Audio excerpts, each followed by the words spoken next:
Hey everybody, thanks for joining me for the Northeast GT AIM data website or web night. I wanted to hit a couple different topics and get some stuff so that as you guys get ready for the season and you start running, I can hopefully help you with some of the integrations that you guys have with the cool technology in the series and help you with some kind of car things and AIM things to make sure that you don't end up with a situation that maybe costs you track time, or if you're going to have some problems, we can head it off with the vehicle health before we get there. And then during the year, we can help you out more with driver performance and how we can start to use some of the technology in the AIM data systems and in your car to improve your drivers, to bring up maybe the guy who's the slowest, who has the most ability to kind of get up and match up with the top. And we'll hit all the different ways as we talk about it. And then at the track, we can do the same thing. You have some great resources and people in the paddock, and I'm going to be around, and you'll have Nick around, who's done a lot of coaching, and have different ways that we can help you guys out to bring your team's kind of quality and the drivers and the series up together. So I'm going to share my screen here, and I wanted to start out with a couple of the real basics with Race Studio. So I'm going to pull in Race Studio 3 for you. And as we're looking at this, hopefully you see my screen okay, and you can see Race Studio 3. Does that look pretty good for you, Nick? Yeah, it looks good. Perfect. So when we open up Race Studio 3, it's going to open up either to the main page or the home screen that you've set up. And one of the things I want to call your attention to is it's important to always have the most up-to-date software and firmware for our devices. And the way we do that is in the top right of our screen, up here, you see this cloud icon. And when you have updates available, it's going to give you a blue arrow pointing down from it. And when we click on that, we're going to see that it'll tell us here, it'll have them highlighted of what we can update. And I keep my software pretty up to date, so you're not going to see too many things. And at the top, we have the Race Studio version, and it'll tell us what's on the web and what's on our computer right now. So we've downloaded 36720, and on the web is 36720. If you see they're not the same, you can click it and download it, install it, and make sure your software is up to date. And one of the things that does, it gives you all the latest capabilities. Just today, I was helping someone with the Flagtronics install that we're going to talk about, and their software wasn't up to date, so they weren't able to do it. So it's a good thing to keep up to date. And if you have a major problem, it's the first thing AIM's going to do in asking you is make sure your software is up to date and the firmware is up to date. And what we can do is as you're updating these various firmwares, you can manage it so that you only download the items that you want. The files aren't too big. I always suggest downloading all of them, but you can do it if you only had an Evo 4S. You can download just that one and leave the others. Many times it's going to leave this cloud icon with the arrow, and my little bit of OCD drives me nuts to see that, so I always just download everything, and then I can also help everybody. Once you do that, the other spot you have to look, and this was added a couple releases ago, is up here on the top left. We see that we have the firmware. We also have display pages, and they separated these out because they're a little bit more intensive on the computer and they take a little more resources. So as they add display pages to the various devices, you're going to see these opportunities where we have the down arrow and the yellow circle. If you click that and then you download, it's going to take a couple minutes, so I'm not going to do it right now. It's going to download all those new page displays. So maybe you're looking at somebody else's car and they have a really cool page on their dash that you don't have available. That might be the reason. You can download that and it'll make it available for your device. And we can see those through all the different dashes and loggers that we have. That's the first thing I really want to cover. It's super important. You can do it over Wi-Fi. You can do it at the track. I always suggest do this beforehand. Download the software, make sure you're up to date, get all these firmwares here, update your dash or your logger, your camera, do all the items, and do it with sufficient time so it's not Friday night before you hit the track on Saturday. Try to get it done the weekend before. If you have a problem, you can reach out to me, you can reach out to AIM through the 800 number or the email and get some help with this so you're not stuck panicking at the racetrack. Sometimes the way schedules work out, maybe that doesn't happen. And if you're not having a problem at that point, I'd say wait to do the update till after the event, right? Run your event, use the features you have, use the items you have. If everything's working, update it later. Um, there's nothing worse than updating the car Saturday morning and trying to reach someone to help you out with some problem that you're having or something else. So my suggestion is racing's hard enough. We have all these other problems going on with the logistics and the team and getting everything going and getting the car ready. Don't add to that level of stuff, and don't make yourself panic for something you really don't need to. So that was the first one. The next one that you guys have a really neat opportunity with Northeast GT this year is the Flagtronics integration. And not only does it give you the ability to see these flags in the car and have that FT200 display with you, it also gives you the opportunity that you can tie it into your dash, and you can even put it on your SmartyCam video. A lot of times people say, well, what do I want that for? There's a few reasons. What's pretty neat is when you tie those together, you can then see in your data file what the flag condition was. So if you see an area where maybe you slowed down, you can look and say, oh, geez, there's a waving yellow at this corner. That's why the speed was way off, right?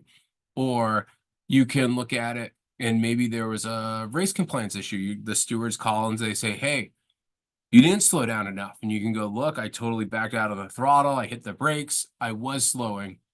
I was doing those things. And the same goes with, we can put that flag code on the video and have the opportunities to look there and have it even easier than the data. A lot of times for different people, some people really like the data views. Some really like to have the camera view. So by putting it on both, we have all our bases covered. And no matter what your sort of learning style is, or whether you like the hard numbers or the other way, you can work through it.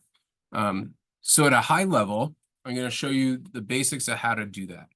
So in the configurations, I'm just going to open a brand new one and show you. So one of the most popular loggers that we have is the MXS 1.2 or 1.3. Very popular in a whole host of different cars, from Miatas through full tube frame GT kind of cars. And the integration with the Flagtronics starts with CAN 2 stream. So usually your CAN 1 stream is going to go to your ECU, and it's going to bring in all those different parameters that you want from there. And then in the Flagtronics stream, you're going to see you have this ability to bring in the Flagtronics. And I've got a lot of custom protocols in here. And if you don't have these in yours, or you need some help with it, feel free to reach out to me. It's matt@trailbreak.com. I can help you at the track. You can check with AiM, and we can put all these things together for you. And when we do that, we're going to come up with this flag code. And what AiM's done is they've pre-made this for you, and it takes in the important parts of the CAN. And if you're not really familiar with CAN, an easy way to think about it, it's sort of internet for your car.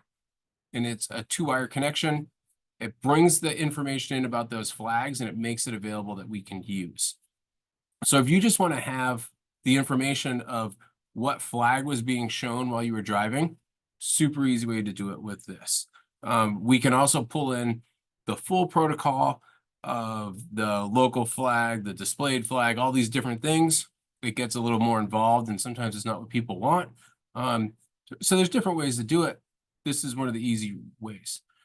The other part that we need to do in our configuration is with the SmartyCam 3s, and we see it through this tab, we have the ability to then have an advanced stream.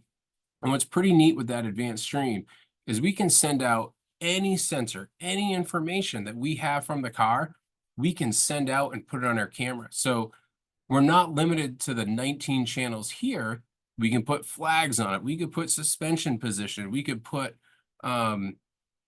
all different stuff that you might want to measure in your car. And it could be anywhere from an air pressure measurement to a shock position, throttle positions, all the standards, to predictive time or plus or minus best time. Like, all those things are available to us. So when we put the advanced stream in, this is sort of AiM did a pretty neat job. Is normally when we set up a CAN protocol, it's a lot of writing. You need a lot of knowledge, but they really made it pretty easy for us here. So we're going to say the advanced stream. We start to add our measures, and it pops up with a window. And the one thing that I always suggest people change is the 1 hertz frequency, and you see it down here on this last line. Hertz is times per second. So when you think about it, it's once per second, but a regular video frame is 27 or 30 frames a second. So once per second will make it look really slow. So I like to go to maybe 20. And that's a fast enough rate that when you look at your video, it'll look seamless and it looks really good. So we can say okay. And then what we have to do is click in our first box, and it says what channel we want to add. And this is where we get to add all the different channels. And if we make mistakes, the software is going to coach us through things. So we can pick our channel and go to CAN2 flag code and say okay. And then it doesn't give us any warnings, doesn't say there's any problems. We say okay. And then now we've added that flag code. So we can use this in our video stream to have the different options. This is a very high level overview. If you want to get in here and do this, shoot me an email, give me a call, talk to the guys at AiM. We can do it in person. There's a lot more we can add, as we might want to go in here, do the same sort of idea, and we want to add, we didn't configure any of them. We might want to add RPM. So now we can put RPM and the flag code on our video. We can go through, build this out, and finish it. And then what I'm going to do is save this just so I can show you really quick on our, oh, I made a mistake. We didn't add our page. So here we have all the pages we can add, and I'm just going to pick one really quick. This one's nice and colorful. It's got some neat graphs on it. Give it a second to load up. Sometimes with the Zoom running, it takes some extra moment. So we saved our config.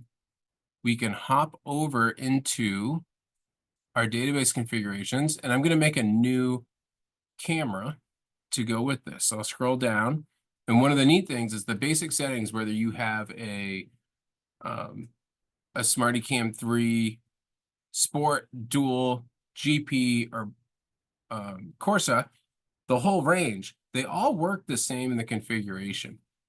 There's really not many differences. So I'm going to go with the Corsa. It's my personal favorite for a closed sedan car. And when we open this up, what we will see is we have all these options, and we can lay all the items out here. And the key here is we have to go to this CAN protocol tab and pick that protocol that we just made. And the one we made, I think it'll be right here at the bottom. And you can see that's the display page we picked. When we say okay, we didn't build the whole thing out, and we get the codes that we use. We got flag code and RPM. Those are the two we added. So when we go to our overlay, kind of the standards I like to put in here, I like to have a track map. Oh, click and drag. Kind of a matte suggestion that I always include as well is when I do it, I will always go in and put the date and the time. It's a really easy thing for you when you pull up your video and you're trying to figure out what day it was, what session it was, what track. You can look really quick and say, oh, geez, it was Saturday the 1st at 10 in the morning. Oh, geez, that was the first session that was qualifying. And you can look at it. You don't have to do a bunch. The key for our flags now is we go over this extra buttons, because we have the sets and we have all these different graphics that they provide for us that we can set how we want. We have the maps that we just added, and then we have this extras tab. And in here we have some sub tabs. If you want a special bar graph, I like to use the red one for the brakes and the green one for the throttle position. If you happen to be running a motorcycle, you can put in your lean angle. Steering position, if you have a steering sensor, you get that over from the ECU. I think we're going to have a bunch of BMWs running with us. Those have really good ECU protocols that come across on the CAN information. So you might be able to put your steering position on there, which is a nice comparison. And then we get to this flag systems, and we drag and drop it on here. And we can maybe put our flag right up here. And it sets to flag code, and you're all set. So we could save this setup. We can transmit it to our device when we're hooked up to it. And then we're going to have our date, our time, our track map, and our flagtronics on there. And obviously, when you do this, you're probably going to want to add a bunch more. You're going to want to have your RPMs and your gears and all that to go with it. But at the high level, this is sort of how we add the flagtronics. And then when you're, say you're coming to the green flag, it's going to say yellow. When the flagtronics throws the green flag, it'll change to green in the car, which you'll probably be able to see it in your video, but you'll also have it on the map here in case you can't. And then the same thing when it's a yellow, a double yellow, debris flag, you're coming up on a slower car and there's maybe a white flag, a passing flag, all those things are going to show up in that window or in that spot. So it's a pretty powerful way to tie the technology together, excuse me, and to give yourself a better way to review your data later. And also in the event that maybe there was a problem, you can go and look at it. And you can pull up and say, yeah, there was a white flag. I slowed down from 100 miles an hour on the straightaway. I slowed to the 40. You could also show like, hey, I hit pit road. It says I'm in the pits because the flagtronics will say you're in the pits. And it's going to say I was doing 35 miles an hour on my speed. So it helps you out a little bit when you have those problems. Now, if you make a mistake, maybe it counts against you, but they're going to have that information anyway. So it's not really a chance to cost you any information. It's really only a way to help you out, review what you did, and then also be able to look at it and use it to improve your driving and everything else. So at a high level, there's your kind of flagtronics integration. The physical install of it is the unit itself has its own GPS. It has its own power and ground. It's going to be a CAN high and low wire in their harness that's detailed in their install manual and their directions. And that's going to tie into the CAN high and low from the dash, from your AiM product, your AiM dash. And then the one trick is through the Flagtronics software, and they can help you with this, and they have it detailed in their manuals, is you need to set the Flagtronics to always transmit the flag status. By default, when they set it up, it does not always transmit that data. So you want to say always transmit, and they can walk you through that. I can help you with it if we need to do that at the track. So hopefully that gives you an idea of what you're working with on the Flagtronics side and kind of how that goes. If you have questions, obviously reach out to me, reach out to Nick. He can put you in touch with me. Armin, the guy's name, can help you out, and certainly the folks at Flagtronics can help you. The next big one I want to hit with you is a way to review your data kind of at a high level and do what's called a channels report. So when you're in Race Studio 3, you have all these buttons of settings, the configurations, Race Studio 2, Race Studio 3, your track maps, custom sensors, CAN protocols, and then when you're connected to a device, one of these will be green. So when we're in Race Studio 3, what I want to pull up is some data from when I was with Mass Tuning up at Canyon Motor Speedway on May 18th. And if we look, a couple neat things we can do before we even open up the data session is we get a list of all our lap times and our min and max speeds, and we can configure this a little bit. And it gives us a neat chart. So as we go through our laps, we can see those red lines in this graph to the right change and kind of see how things compare. And one of the neat things this does is it gives us a measure of consistency. So I'd never been to this track. So in the range of things you can do, I'm going to play a little bit of driver bingo, and I'm going to make up all my excuses. So my first one, I was never there. I don't really know the place. But you can see I was pretty consistent in the acceleration and the braking. Where the graph goes up, my speed increases, it was my acceleration, and it's fairly consistent. And then my brake zones, some are better than others. But you can see there's a lot of variation in there. And then we can also look at things. One of the really neat parts that AiM has is the weather included in here. Get that to come up, hopefully.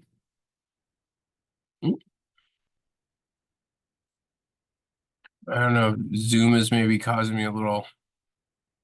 Oh, there we go. The AiM has a server that takes all this weather information, it holds onto it for a year. And when you connect to it, automatically, when you're online, it'll pull all that weather data in.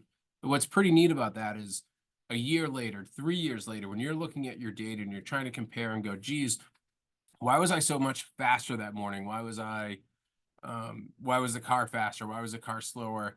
You can look at this and go, well, it said it was, this session in the morning was at 8:58 a.m. And we can look at that and go like at roughly, where did my line go here? It's our red line at 9 in the morning. It was 60 degrees, 71% humidity, with a 49-degree dew point. So it wasn't too humid. And it was overcast.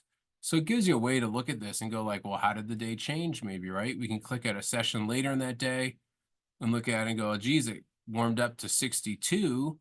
And when we look here, it was at 1 o'clock.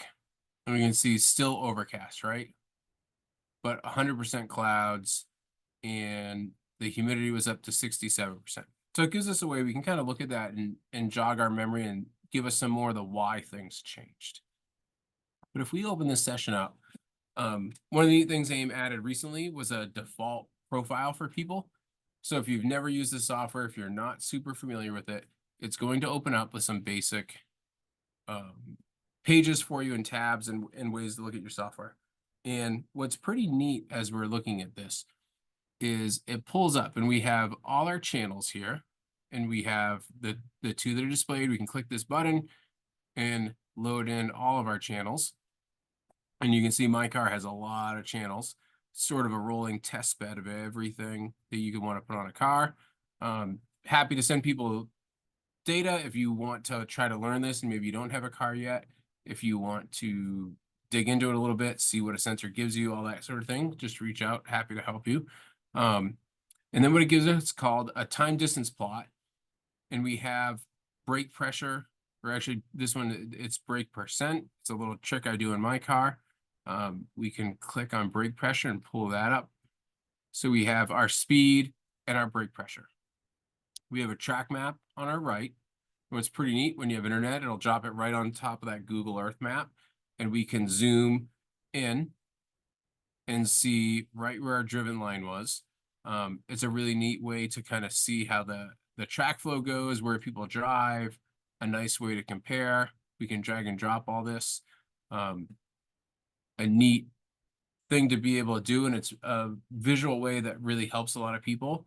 And then down here on the bottom, we have a list of all our laps, and you can see it automatically opens up to my fastest lap here at the end. The next tab that it gives us up here is a split times report, and that gives us it automatically. If we hop back to our time distance, it automatically divides the track into a whole bunch of segments. And if you're familiar with Formula One, it's usually like 3 or 4 segments. AIM uses lateral G-forces, so every time you switch from left to right, it'll make a new segment.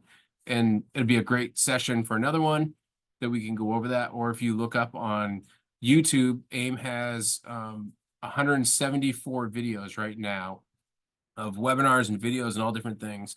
And I know there's 3 or 4 of them there that show you how to go in and change these segments around to make them both better for your analysis, and so there's less of them, because 15 segments on a 1.3 mile track is probably too many in how you would drive it and really want to analyze it. So we can change that and modify it when we want to. But the key part is each of these segments goes into the split time report. And what that does is it gives us the time through each one. So if you imagine somebody was watching the racetrack and they started the stopwatch every time you hit a point, and they stop it at another one. And then they do that for every lap you drove, and they did it for all the points around the track. And it gives you this big table of data. It's a lot. It can be a lot to look at, right? We got 20 laps here. We have all these things. What are the key takeaways? The blue number in each line is our fastest part through that segment. This yellow highlighted one is a really neat lap. And we also see it down here, and it's called your best rolling lap. What's your best rolling lap?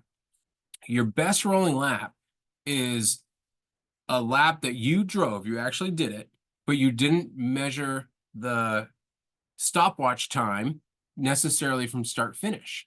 This one goes from the start of the second segment to the finish of the first segment. So if you imagine you had, we have 15 segments. So if we had 15 different people stationed along the track, and each of them held a stopwatch, and they all measured your laps, everybody's going to have a little bit of a different time because the lap isn't from the same point. And the fastest time that any of them would have had would be a 2:10.67, 2:10.067 versus my best rolling lap of a 1:10.67 versus my best driven lap of a 1:10.87. That's a pretty tight mix, much tighter than normal, and it would indicate that I'm a much better driver than I really am. While I would love to tell you that that's my normal lap and that I'm in constant talks with Penske and Red Bull to have a drive, it's not true. This is really a case of I was learning the track, I was going at a pace I was pretty comfortable with, and that's where it got me. The other really neat one in here is your best theoretical lap, and you can see that in the line I have highlighted here. What's pretty neat with the best theoretical lap is it just takes what's your best time in each segment and it adds them up. And here it says it's a 109.403. Normally, if you have the same basic splits, if you had 15 splits, that's not a real lap. Because what maximizes one part of the track won't end up letting you maximize the next. So you can overcharge one corner, one lap, and get a really great time, and then it ruins the times in maybe the next couple corners. And then you could really go slow in that same corner and then maximize the second corner. When you put those two components together, they're more than what you could really do. You can't pull that off. And a great way to think of that is a chicane. You can, if you have a chicane that's a left-right, like say the S's at Lime Rock, you can overcharge the left-hander and you get a terrible exit out the right, and the right-hander becomes really slow. And then, but you'll have a great time in the first half. And then you can go really slow in the first half, get the car positioned just right, get on the throttle just right, really have an awesome time in the second one, but you could never put them together that way. So that's where the best theoretical lap can really kind of cost you and make things a little bit misleading. But this best rolling lap, you drove it. That one's pretty real. And especially if you take it from 15 segments down to maybe 5, 6, 7, and you're good with where you segment stuff, that's a real lap. That's a real number that you can probably strive for. Here, where we see these ones pretty tight within 0.6 of a second, it says I'm a really amazing driver. If we look at the data, we're not going to see that. We just see that somebody was driving to a plateau. Not that there's anything wrong with that. Sometimes, and especially in an endurance race, right, slow and steady wins the day. You might have a guy who drives really fast. He's really rough on the equipment. The car never finishes versus the person that can just stay out there, get good fuel mileage, not have to do the extra stop. Maybe they're the ones they save the tires. They can put in the good laps at the end. You can dig into the data and see how that plays out. This is one of the spots you can really do it. The other one that I really wanted to hit here was this channels report. And in my opinion, the channels report, it's one of the most important things you can do in data for the car health. And it's, as a team and as a crew, it's one of the most important things you can do to keep that car on the track. So what is a channels report? How does it do these things? Because it almost sounds too good to be true. I'm going to slide this over a little bit. So what a channels report, it's a big tabular form, sort of just like a spreadsheet. And what we can do is go in here and add a whole bunch of components. So we can have anything we monitor in the car, we can put in here. We can have minimum or maximum, a whole bunch of other measures I'm going to go through with you. And really quickly, we can review them. So in the default one, we can look at it and we have a list of all our lap times. We have a list of the distance you drove when you're on track. And then we have brake percent. Like I said, that's a little bit of a trick one that I do in my system, but we have engine speed, right? So right here, we can look in and say, was this car over revved, right? We have the maximum RPM. So we can see the lowest RPM in this whole list was 5126. It's the blue one. And the maximum we had was 6424. Now, my car redlines at 7,200. So I never over revved it. We know right away we don't have to worry about an over rev and maybe what that would have cost. If we hop over here to speed, we can see the maximum speed was the minimum maximum speed. It was on my out lap, it was 66. And then on my 8th lap, I got up to 85. And we can glance down here and go, well, how consistent was that, right? We can see there's a lot of 84s, 86, 80, 86, 83, 81, right? 85s. It was pretty consistent. Our minimum speed's the same thing. We can take a look at that. We see one in here has a stop. So that one I can remember, I pulled through the pits, I had stopped to make some adjustments. It pops up here as a 0 because you stopped and it kept logging. The same thing we have here with G-forces. And we can look and say, what was the max G-forces to the right? It was 1.44. What was the max to the left? 1.34. I'm sorry, the red one, or blue one, minus 1.37. And the same thing for the longitudinal Gs. 0.56 under acceleration, 0.93 under braking, so almost 1 G under braking. And we can look at that. You go, well, Matt, you told me this was a way to make sure our car doesn't blow up, that we're not going to have some problem. How would we do that? So we can go to this green button up here and click it. And again, if I lose you, or maybe this is something you want to go back and review, you can watch this one in the recording, or you can also go into the YouTube and put AiM channel reports, and you're going to see all kinds of videos come up. Great ones from AiM, some from other users. And one of those is really going to help you out on how to look at this. So if we want to look at this and go, how do I help protect my car? We can use the search box and put in here oil pressure. And in that oil pressure range, we want to have our minimum and our maximum. Right? Because that's the two things we kind of worry about when we look at oil pressures. We go, does it have enough? Is it making too much? And then what are the other things we might want to look at? I see here oil tank temp. How hot is my oil in the tank? And the same thing, my car's got an oil filter temp. It's an old 911 motor, so it's really oil cooled, not air cooled. Or I'm sorry, it's air cooled and oil cooled. And this gives us a way to look at that. I don't have a regular coolant. But we can add that one. And then if we want one more, one that's always a little something I like to pull up as a check is my throttle position. And you go, well, throttle position doesn't keep it running. And you're right. What throttle position lets you do is make sure that sensor is calibrated right. So it's reading from pretty close to 0 to pretty close to 100. And the reason that's important is that's the information your car's ECU uses to say, I'm at full throttle. So if your car's reading full throttle and it's only getting 87%, we can dig in and say, is it a linkage issue and it's not really opening? Is maybe there a problem with the cable or the assembly, or is it maybe just not calibrated right? Or you were working on something that didn't go back together the same, right? And that's a little bit of a performance measure.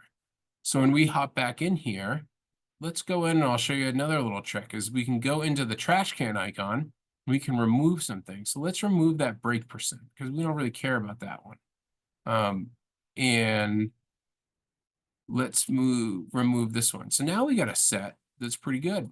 And look and say, what was my max engine speed, right? We looked at that one before and we said the highest was 6424, no over revs. And then, oh, I must have clicked something wrong. So if we go back to add and we say, we just go oil and we say filter, pressure, tank, min and max, say okay. We should have them added in here now. There we go. I must have hit cancel before. So now what we can look at is say our minimum oil temp here was 110 and the max was 222. And in the filter, and in my car, that's right where it comes out of the motor, was 134 to 227.6. So we can look at that and go, the car's running okay, it's not overheating. Those are in the ranges that are okay. Same thing with oil pressure. We can look at it and go, the minimum oil pressure was 20, no problem there. And we see that was also the lap that I stopped. Most of them were in the 50s. And then we can say the maximum oil pressure was 95 when it was pretty cold. Maybe I went out a little too soon. We saw it was still pretty cold.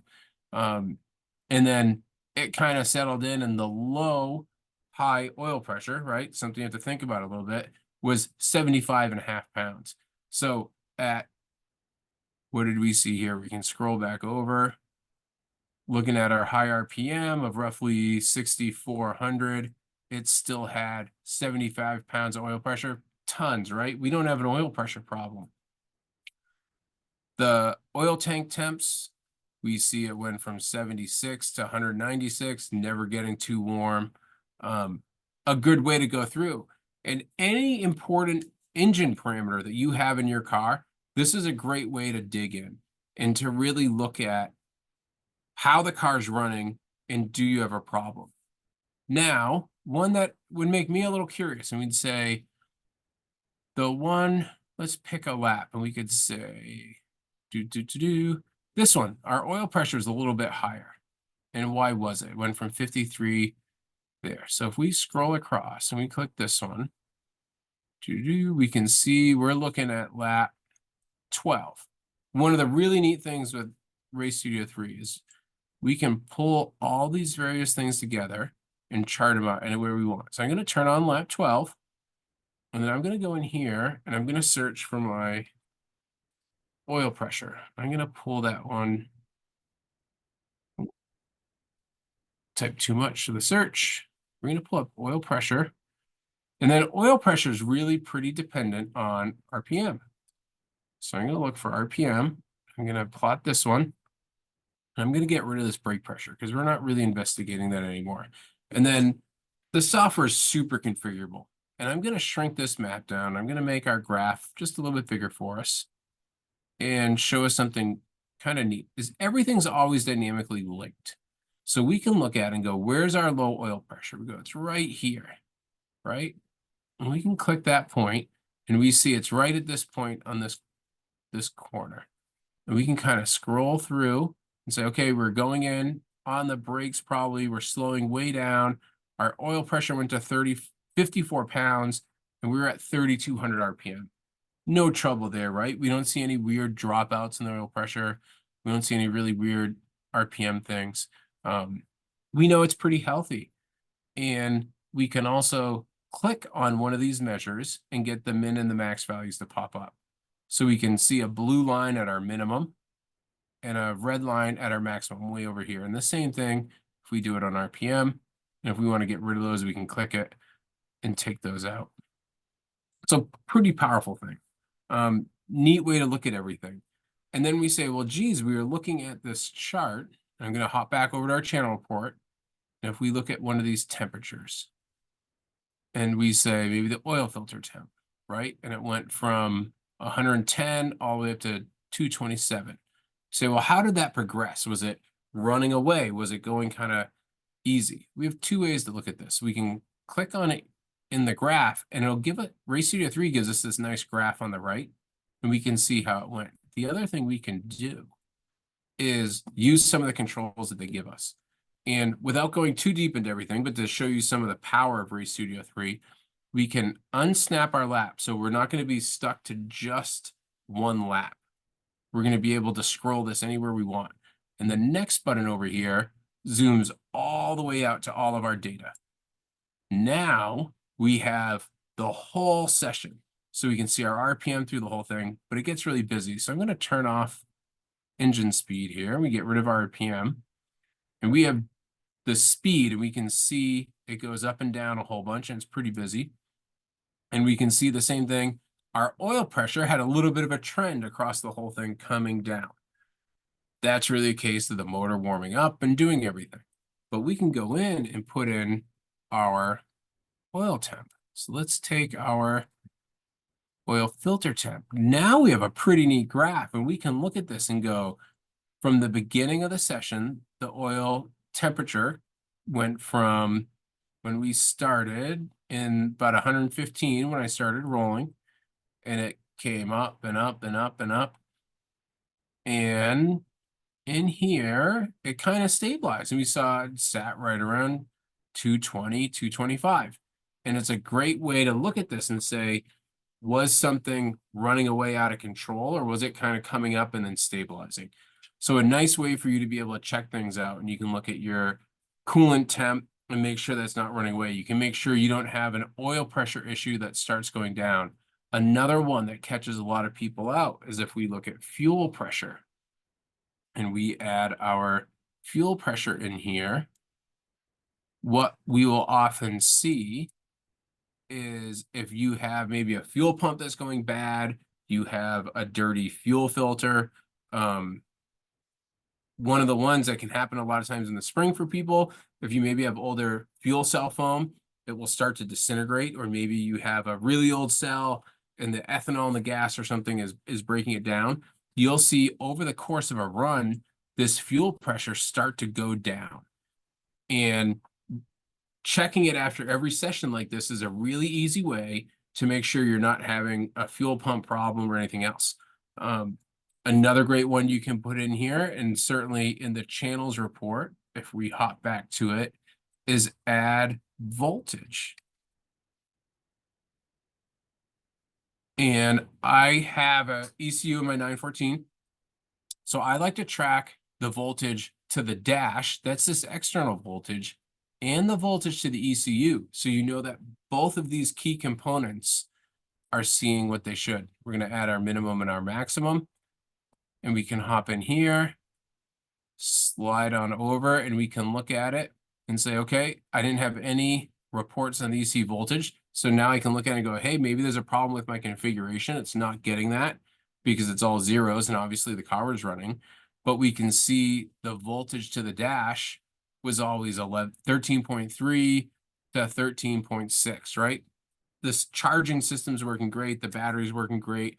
We're not going to miss some sessions because of one of these problems. And we can do the same thing. We could go back to this time distance and pull up our voltage channels, put it in here, and we can see it was pretty consistent the whole way through. It had a little bit of a downward trend and then kind of stabilized out. So a nice way to be able to check that, see where everything was, and make sure we're not having any problems in the car. So I highly recommend, if you have any sort of engine data, whatever you have, put it in here. If you're running just a Solo 2 and you have it plugged into the car, have just external voltage. Make sure your charging system's good, and that's all you can look at. As a driver perspective, I always like to look at the lateral Gs. What are the min and the max? How hard are we cornering? Is it pretty consistent? And then as you get to cars that have more and more data, include your RPMs, include your temperatures, your pressures, if you have rear end temperature, rear end pressure, all of those things, it's a great way to track it and be able to make sure that you head off these problems before you're on track and before they cost you time. And I said this is the first thing I always look at when I bring the car off track, because when I'm working for someone, I like to look at that channel report, because if there's a voltage problem and the mechanics need to change the alternator, maybe we only have an hour, maybe we only have 2 hours before the next session. It gives them the most time that they have to do it. Some projects like a fuel filter, if it's on the sock in the fuel cell, that might be a 2-hour fix. So if we only have 3 hours, I need to tell the team so that they can, A, if it's something we need to get done, they can get on it and get it done in a time frame that we're not rushing to grid. B, we can evaluate and say, you know what, we need 3 laps out of qualifying. It's not optimal, but we're going to get this tonight after. Or, geez, we have a 4-hour session, it's not going to run. The last time I found the fuel pressure problem, it was in a practice where we were running 11 or 12 laps. The race was going to be about 40. Looking at those 11 laps, if we didn't fix the problem with the dirty fuel sock, the car was never going to make the race. It wouldn't have finished because it would have ran out of fuel pressure. So important things that can save your race, save your finish by going through these. So I know we covered a lot and we looked at a lot of different things in here pretty quickly, but I wanted to give you some nice kind of highlights of how you could use your AiM devices to integrate some of the technology to make sure it works right and to give you a high level overview of what it can do for you as you're racing. And then as I'm at the event, I'm happy to help you out. We can do some more webinars like this. You've got great content on lots of different forums. And then AiM itself has over 174 videos on YouTube, plus countless others from users around the world. So if one of the kind of videos isn't making sense, check another one out on the same topic. Feel free to reach out to me. Again, it's matt@trailbreak.com. I'm always happy to help you out and make sure you're using everything just as great as you can.